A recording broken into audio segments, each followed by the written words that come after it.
Good morning, Mr. President. Good morning. It's really good to be seeing you today. How are you and how was your morning? Oh, great. I always say every day when I get up, it's a beautiful day and it's great to be alive.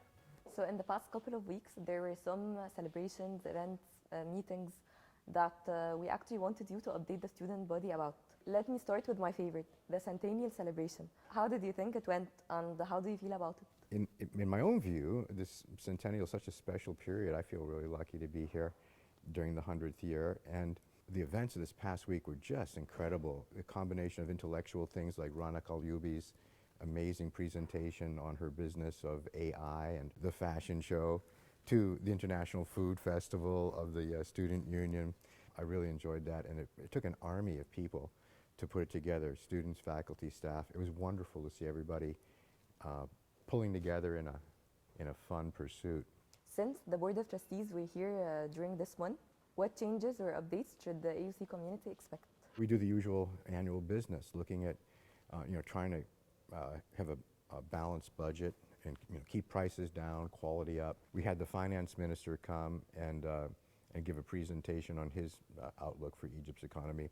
So on the basis of that, we took out very sharp pencils and we tried to figure out how to keep the increase that would be due next year at or below, if at all possible, the rate of inflation. So we were really happy this past year the tuition was able to go down, which is really good. I don't see us going up to any record highs, but over the past 10 years, we've been on a slightly wobbly but relatively flat line if you connect where we are today to where we were 10 years ago. So last week in Basili, there was a discussion about utilizing the unused areas on campus.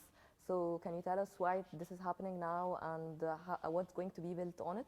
So it was time to look at phase two, at our master plan phase two. We're calling it AUC Next 100.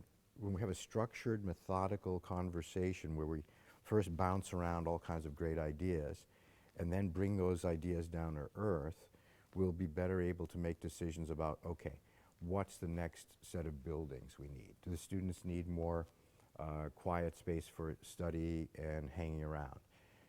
Do we need more studio space for art and architecture? Do we need more laboratories? Do we need more student residences? This place was designed to be a living city of learning, and it's up to us together to figure out how best to animate the place, keep it animated, and make it even more animated, and have the right buildings and spaces to suit our needs as a community.